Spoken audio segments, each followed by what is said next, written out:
जरा सोचो अगर किसी आदमी को बिना किसी गलती के पकड़कर टॉर्चर किया जाए, लेकिन जब वो बदला लेने आएगा तो सबके होश उड़ जाएंगे। कहानी की शुरुआत में हम बेन नाम के एक आदमी को देखते हैं जो अकेला एक अंधेरे जंगल से गुजर रहा था। वो पूर्णिमा की रात थी और अचानक किसी वहशी जानवर ने उस पर पीछे से हमला करके उसे मार डाला। दूसरी ओर उसकी पत्नी ग्वेन बहुत परेशान थी क्योंकि उसका पति कई दिन से घर नहीं लौटा था। उसने बेन को ढूंढने के लिए उसके भाई लॉरेंस से मदद मांगी, लेकिन लॉरेंस ने उसकी मदद करने से साफ इनकार कर दिया। अगले दिन वो ट्रेन पकड़कर अपने पुश्तैनी घर में गया। वहां पहुंचकर उसके पिता जॉन ने बताया कि पास के जंगल में उसके भाई बेन की लाश मिली है। उन्होंने ग्वेन को भी इस बारे में बता दिया था और वो भी वहां पहुंच चुकी थी। अगली सुबह लॉरेंस बेन की लाश देखने पहुंचा। सबके मना करने के बाद भी वो अपने भाई की लाश को एक आखिरी बार देखना चाहता था, लेकिन लाश की इतनी बुरी हालत देखकर वो बेहद डर गया। रात के समय उसने कुछ लोगों को गाँव में हो रही रहस्यमयी मौतों के बारे में बात करते सुना। कुछ लोगों का मानना था कि ये किसी भालू का काम है, तो वहीं कुछ लोग सोचते थे कि गाँव में कोई राक्षस घुस आया है। उन लोगों को पास में रहने वाले आदिवासियों पर भी शक था।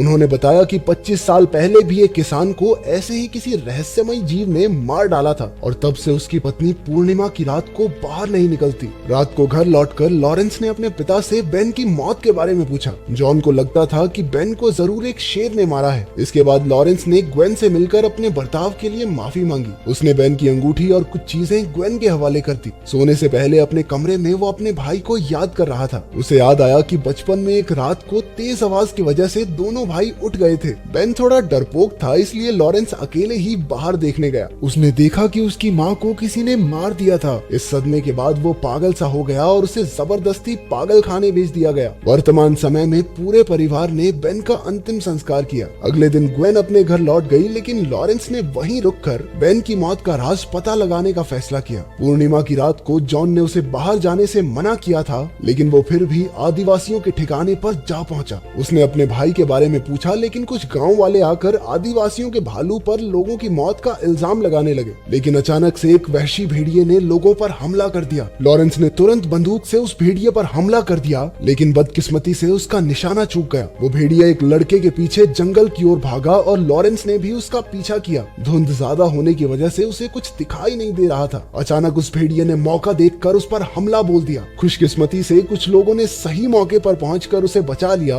लेकिन लॉरेंस को काफी गहरी चोटें लगी थी। फिर एक आदिवासी औरत ने उसके घाव सील कर उसकी जान बचाई। अब लोगों को यकीन हो गया था कि ये कोई आम भेड़िया नहीं है, तो उन्होंने उस औरत पर लॉरेंस को मारने का दबाव बनाया, क्योंकि उन्हें डर था कि कहीं लॉरेंस भी उस वहशी जानवर में न बदल जाए। लेकिन उस औरत ने कहा कि हर किसी को एक दूसरा मौका तो मिलना ही चाहिए। इसके बाद लॉरेंस कई हफ्तों तक घर पर ही पड़ा रहा। वो उठ भी नहीं पाता था और उसे बेहद डरावने सपने आते थे। उसकी इतनी बुरी हालत देखकर ग्वेन ने उसकी देखभाल शुरू कर दी। एक दिन लॉरेंस अचानक उठ गया और उसे अपना शरीर भी बिल्कुल ठीक लग रहा था। उसके शरीर पर लगे सारे घाव भी भर चुके थे। रात को वो घर के नौकर सिंह के पास गया, जो हथियार और कुछ चांदी की गोलियों को इकट्ठा कर रहा था। उसे पता चला कि उन्हीं गोलियों से नर भेड़िए को मारा जा सकता है। अगले दिन फ्रांसिस नाम का एक इंस्पेक्टर लॉरेंस से हादसे के बारे में पूछताछ करने आया। लॉरेंस ने बताया कि एक रहस्यमयी जानवर ने उस पर हमला किया था, लेकिन फ्रांसिस को उसकी बात पर पूरा यकीन नहीं था, क्योंकि लॉरेंस पागल खाने में हुआ करता था। इस बात का पता चलते ही लॉरेंस ने उसे बाहर भगा दिया। शाम को ग्वेन के साथ बात करते हुए उसे कुछ अजीब सी आवाजें सुनाई दी, लेकिन ग्वेन को तो कुछ नहीं सुनाई दिया। असल में उस नर भेड़िए के काटने के बाद से लॉरेंस की सुनने और देखने की शक्ति 10 गुना बढ़ चुकी थी। घर पहुंचकर उन्होंने देखा कि कुछ आदमी लॉरेंस को बंदी बनाने आए थे, क्योंकि उसे उस नर भेड़िए ने काटा था। अब उनके पास सिर्फ 2 रास्ते थे, या तो उसे मार दिया जाए या फिर आज पूर्णिमा की रात को उसे बांध कर रखना होगा। जब लॉरेंस ने उनके साथ चलने से मना कर दिया तो वो उसे जबरदस्ती पकड़कर ले जाने लगे। तभी ऐन मौके पर जॉन अपनी बंदूक के साथ वहां आ पहुंचा और उसने ये साफ कर दिया कि उसका बेटा अपनी मर्जी के बिना कहीं नहीं जाएगा। बाद में जब ग्वेन लॉरेंस के घाव पहुंच रही थी तो उसे ग्वेन के दिल की धड़कनें सुनाई देने लगी। वो तेजी से अपने कमरे में गया और उसने देखा कि उसके शरीर पर लगे सभी घाव मानो गायब हो गए थे। अब उसे भी नर भेड़िए वाली बात पर विश्वास होने लगा। लगा था, इसलिए उसने ग्वेन से जल्द वहाँ से दूर जाने को कहा। ग्वेन को समझ नहीं आ रहा था कि अचानक से ऐसा क्यों, लेकिन लॉरेंस ने समझाते हुए कहा कि ये सब उसी की सुरक्षा के लिए है। उधर गांव वाले नरभेड़िए को मारने के लिए चांदी की गोलियों का इंतजाम करके घात लगाए बैठे थे। फ्रांसिस भी सच का पता लगाने के लिए वहीं नजर गड़ाए घूम रहा था। जब लॉरेंस ने अपने पिता को रात के समय अकेला घूमते देखा तो वो भी उनके पीछे हो लिया। कुछ देर बाद वो अपनी माँ की कब्र के नीचे खुफिया कमरे में पहुंचा, जहाँ एक कुर्सी उसकी माँ की तस्वीर के सामने पड़ी थी। तभी जॉन अचानक वहाँ आकर कहने लगा कि वो तो अपनी पत्नी की मौत के कुछ साल बाद ही मर गया था। थोड़ी बातचीत के बाद उसने लॉरेंस को बाहर भेजकर दरवाजा बंद कर लिया। इससे पहले कि लॉरेंस कुछ समझ पाता, वो एक भेड़िए में बदलने लगा। उसकी दहाड़ पूरे गांव में सुनाई दे रही थी। फ्रांसिस भी आवाज का पीछा करने लगा, लेकिन लॉरेंस ने पहले ही गांव वालों तक पहुंचकर उन्हें बेरहमी से मारना शुरू कर दिया। फ्रांसिस ने चारों ओर खून देखा और न जाने क्यों उसका पहला शक लॉरेंस पर ही गया। अगले दिन खून से लिपटा लॉरेंस एक पेड़ के नीचे सो रहा था। उसका बाप जॉन भी वहीं मौजूद था और तभी फ्रांसिस भी कुछ पुलिस वालों को साथ लेकर वहां आ गया। इस बार जॉन उसे नहीं बचा पाया क्योंकि उसका बेटा रंगे हाथों पकड़ा गया था। उसे एक पागल खाने में कैद करके जहरीले ड्रग्स और जोरदार बिजली के झटके दिए जाते। कई घंटों तक बर्फ में रहकर वो पागल सा होने लगा। उसे ऐसी चीजें दिखाई और सुनाई देने लगी जो असल में थी ही नहीं। उसकी तबीयत अब काफी बिगड़ने लगी थी। एक हफ्ते बाद जॉन उससे मिलने आया और उसे अपनी कहानी बताई। असल में कुछ साल पहले वो शांति की खोज में भारत गया था, जहाँ उसे कुछ गाँव वालों ने बताया कि वहाँ एक लड़का नर भेड़िया बन गया है। जॉन उनकी बात पर यकीन ना करते हुए उस लड़के के पास गया,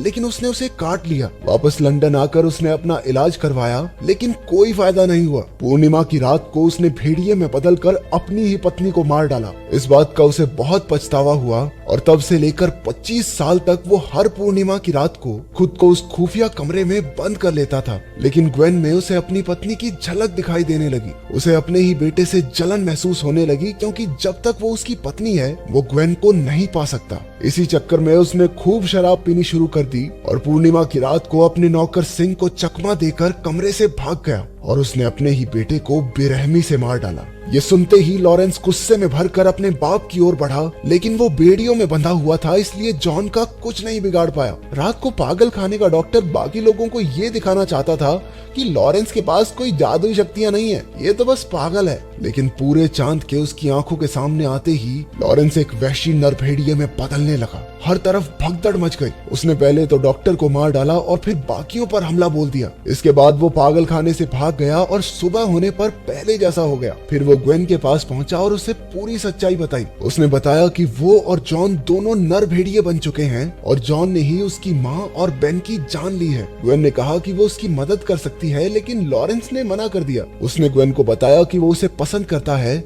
और किसी भी हालत में उसकी जान को खतरे में नहीं डाल सकता। उन दोनों ने एक दूसरे को गले से लगा लिया। लेकिन तभी फ्रांसिस दरवाजे पर आ गया और लॉरेंस के बारे में पूछने लगा। उसने पूरे घर की तलाशी ली, लेकिन लॉरेंस पहले ही वहाँ से भाग चुका था। अगले दिन ग्वेन नर भेड़ियों के बारे में जानकारी इकट्ठा करने उस आदिवासी औरत के पास पहुंची। उसने बताया कि बदकिस्मती से इस बीमारी का कोई इलाज नहीं है, इसलिए लॉरेंस से दूर रहने में ही उसकी भलाई है। उधर फ्रांसिस ने अपने आदमियों को चांदी की गोलियां देकर चारों ओर फैला दिया। उसने उन्हें ऑर्डर दिया कि लॉरेंस को देखते ही गोली मार दें। कुछ दिन बाद लॉरेंस ने घर लौटकर देखा कि उनके नौकर सिंह का किसी ने कत्ल कर दिया था। उसने सिंह के कमरे से बंदूक और चांदी की गोलियां ले ली और सीधा अपने बाप के पास जा पहुंचा। जॉन आराम से बैठा पियानो बजा रहा था और लॉरेंस ने वहां जाकर उस पर बंदूक तान दी। उसने ट्रिगर दबाया, लेकिन गोली चली ही नहीं, क्योंकि जॉन ने कई साल पहले ही बंदूक को खराब कर दिया था ताकि सिंह उसे मार ना सके। आज भी पूर्णिमा की रात थी। आसमान में पूरा चांद चमकने लगा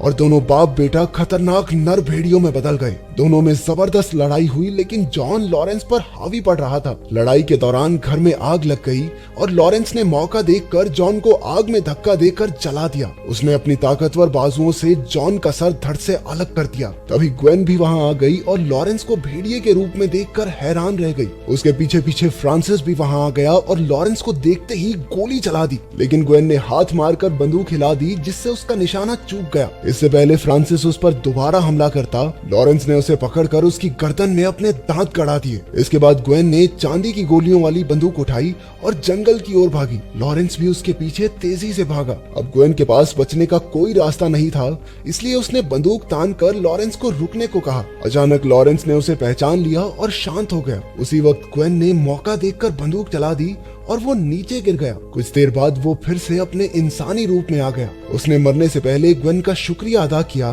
क्योंकि वो ऐसी शापित जिंदगी नहीं जीना चाहता था। अब क्योंकि लॉरेंस ने फ्रांसिस को काट लिया था, इसलिए कहा जाता है कि हर पूर्णिमा की रात को वो नर भेड़िया बनकर शिकार पर निकलता है। अगर वीडियो पसंद आई तो लाइक कर देना, चैनल को सब्सक्राइब कर देना। मिलते हैं अगली वीडियो में।